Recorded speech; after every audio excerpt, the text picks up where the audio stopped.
Thank you for coming to the podcast. Please listen, leave a like, and write a comment. If you can tell me where you're listening from, I'd enjoy hearing that. Or if you have any other question, please put it down in the comments and I'll get back with you. Again, thanks for coming here.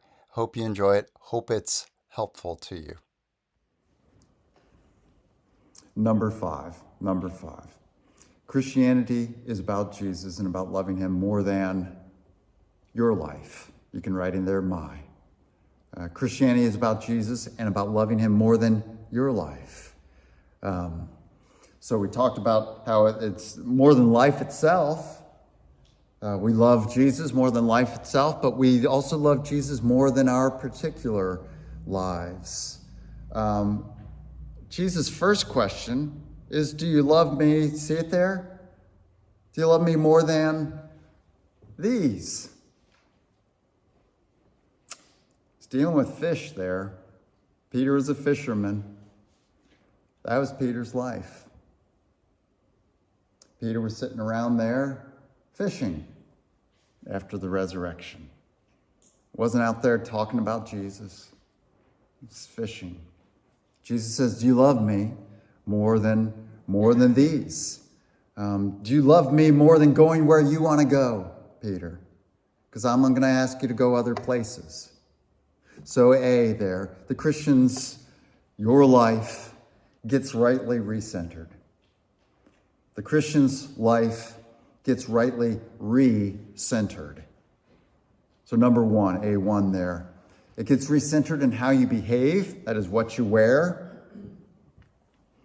It's verse 18. Peter used to dress himself, wore what he wanted to wear. He wore what he wanted to wear, did what he wanted to do before meeting Jesus. And then two, it recenters your life in what you do or where you go. Verses 15 through 17. Peter did what he wanted to do, fish, be a fisherman before he met Jesus. But now Jesus was telling him, don't love your fish and being a fisherman more than you love me. Here's what I'm calling you to do. Feed my sheep. Feed my sheep. Don't catch fish. Feed my sheep. Be a shepherd. Be a pastor of my people.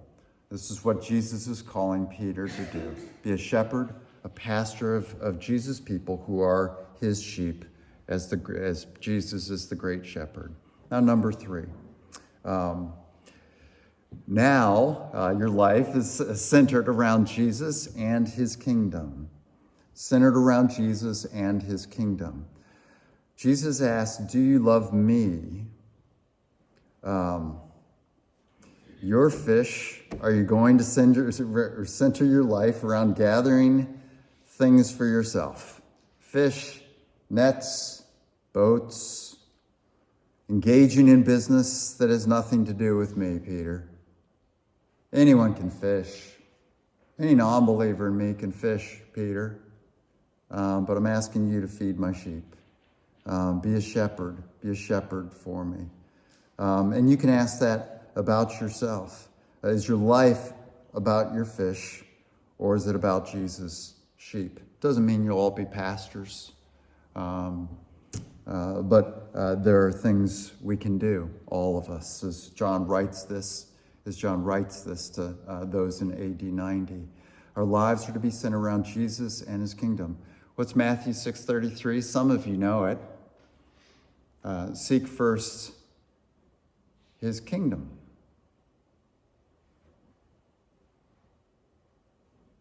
Doesn't just mean seek to be included in it.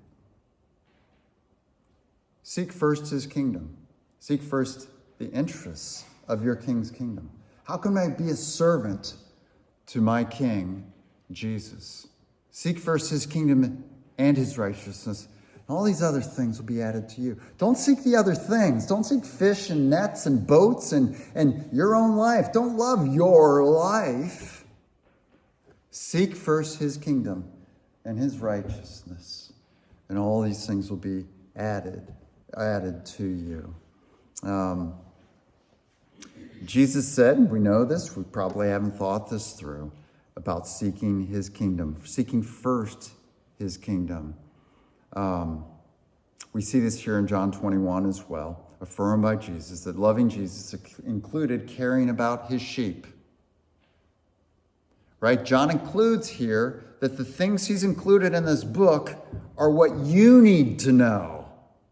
Not everything John knew about Jesus that he could talk about, but what you need to know, and he includes this.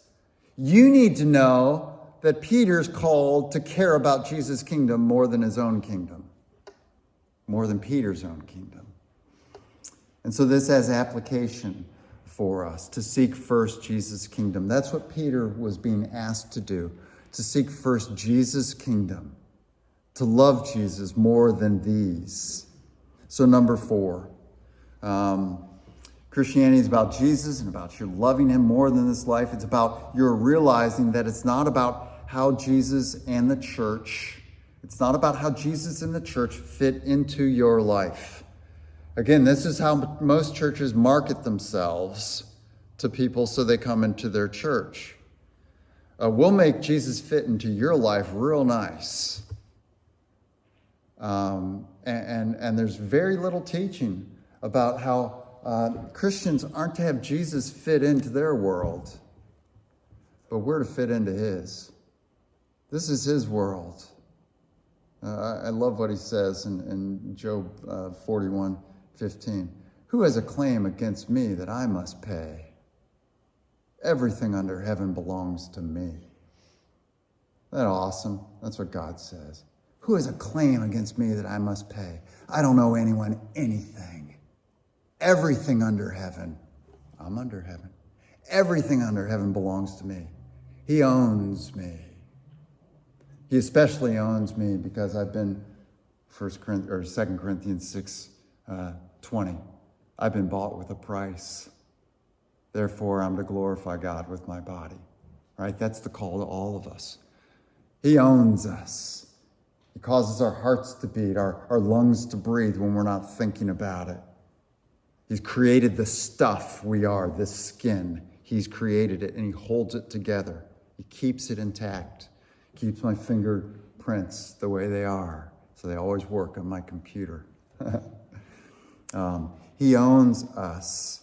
And we're, back to number 4, it's not, you're realizing, it's your realizing that it's not about how Jesus and the church fit into your life, what most Christians do and what most of Christianity is characterized, but about how you fit into what Jesus is doing in the world. That is about how you fit into his kingdom, the church. And it's not the other way around. It's really not. I'm not pulling punches here, you can tell. God owns your life, and you owe your life to him. Read 2 Corinthians 5.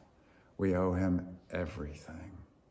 This doesn't mean that you have to leave your job or that you have to be a pastor or a missionary, like when I was reading the Sermon on the Mount when I was an unbeliever and said, man, if I obey this, I got to be a missionary or a pastor. Ha, ha, ha, God said to my thoughts. It ended up being the calling on my life. None of us will be exactly like Peter. My life isn't like Peter. Your life is not like Peter's. None of us will be exactly like Peter and what Jesus was calling him to do for Christ's kingdom. Peter was called to evangelize in various cities in the Middle East, in the ancient world, to pastor them and eventually to die for his faith in Jesus. But be therefore you can write in there, your life's fitting into Christ's kingdom and Christ's purposes will look different than how that is so with other Christians. Our church, we're pretty good at living this out. But this is a place of graciousness, our church is, where we're not looking at each other, comparing ourselves to each other. What are you doing for the church? Well, here's what I've done for the church. Here's what I did for the church. We're not doing that, and you guys are really good at this. And that's a recognition of Ephesians 4, we all have different gifts, and we have different stages of life. If you're, a mother with 5 kids under 2, then you're not going to be helping out with Sunday school. Okay? There are different stages of life, but sometimes we have more availability, or some things we're gifted at. Other things we're not particularly gifted at, but I can lift a chair, and so I can help move a chair. Though that's not my calling in life, but I can help in that. I can help in that way. But we want to live that out, this graciousness toward one another, to say, you know what, our lives are about what we can do for the kingdom of Christ. But that'll look different between all of us. And so I'm not looking at another one and saying, man, I'm doing this, and I'm doing this, and I'm doing this. What's she doing? What's he doing? None of that, because it's all different. We don't have lives like Peter, but we have lives where there are different giftings and different callings in the church that God calls us to use. Again, Ephesians 4, so that all the church could grow up in maturity and display Christ to the world. So this is a message to know that you should not compare your efforts and giftedness and roles in the church with another person as if you were competing for the same thing or the same roles, or if you had the same giftedness. Rather, verses 20 through 23, we see a pushback to that, because Peter starts comparing himself to John. He says, well, what about this guy? Is he going to die like that? Is that going to be fair? And Jesus says, hey, what I want him to do, don't concern yourself with it. What is that to you? That's a great question. What is that to you? And so we all do our different things in the church, give our different contributions, whatever we can do in the church. We do these things, and we don't worry what Christ is calling someone else to do in the church. But we're all seeking to do things in the church. So Jesus' words there in 20 through 23, don't worry about him. I want him to remain alive until I return. What does that have to do with you? Don't worry about that. So don't compare yourself and your contribution in Christ's kingdom, the church. Just do what you're able to do. Do what Christ has gifted you to do. Do what you're able to do. You'll engage in many different tasks than other Christians. Some of you may be called, if you're younger, perhaps, some of you may be called to be pastors or missionaries. Some of you to be Sunday school teachers, nursery workers, deacons, elders, children's worship leaders. Some of you church officers. Some of you treasurers or sign builders or designers. Some of you, and my favorite giftedness to the church, bakers of cookies. That's a contribution to the church. But whatever your service and role in the kingdom of Christ is, you're to use your life and your energy in ways that you're able to do so in the church. And each Christian is always to be thinking, how can I contribute to my church? We saw it in our declaration of our faith this morning. No one is to be a bench sitter in the church. Everyone, unless you're mentally disabled and you're handicapped, that's fine, okay? But if you have abilities, you're to be thinking, how can I use these abilities for Christ's kingdom? How might I seek first his kingdom and his righteousness? How might I be concerned about feeding his sheep? Okay, so you bakers of cookies, you're feeding his sheep. There we go. But really, what you get, your giving in the church helps Christ's sheep to be fed. It pays me so I can teach you. It pays others so they can preach the gospel on college campuses. Some of our church's money goes to that. It pays missionaries. Some of our church's money goes to that. We're helping feed Christ's sheep when we give. When you help set things up, you're helping feed Christ's sheep so that they can focus when they come in here. When you're working in the nursery, you're helping feed Christ's sheep, because then that mom who's harried and hassled can sit in here and have some rest and just listen. And she's fed. All the things we're doing in the church, they have that purpose of feeding the sheep. And so while our feeding the sheep won't look like Peter the Apostle's, still what we do, our contribution, our role in the church helps Christ's sheep be fed. And he says, you love me? Help feed my sheep. And so we all as Christians are thinking about, what can I do in the church that will aid more of Christ's sheep being fed? Summary for us. Christianity is about Jesus and about loving him even more than life itself.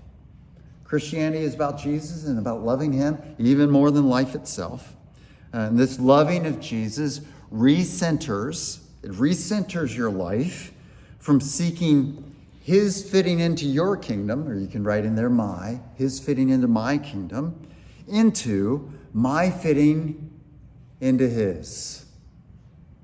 And so we do even consider this vocationally. If you have a job offer and it's going to take you away from being involved in the church, whether it's this church or another church, you say, no, I have to seek first his kingdom. And so that affects us there. Even when we're not, like in pastoral ministry, we're just seeking, how can I help feed the sheep as a member of the church? So we seek how we can fit into his kingdom, how we can contribute, how we can feed his sheep. And then service, the service and effort, you can write in there, the service and effort you give, the service and effort you give to Christ's kingdom will be different than that of others. So we all contribute, we're all gracious, and we're all grateful for what other people are doing in the church.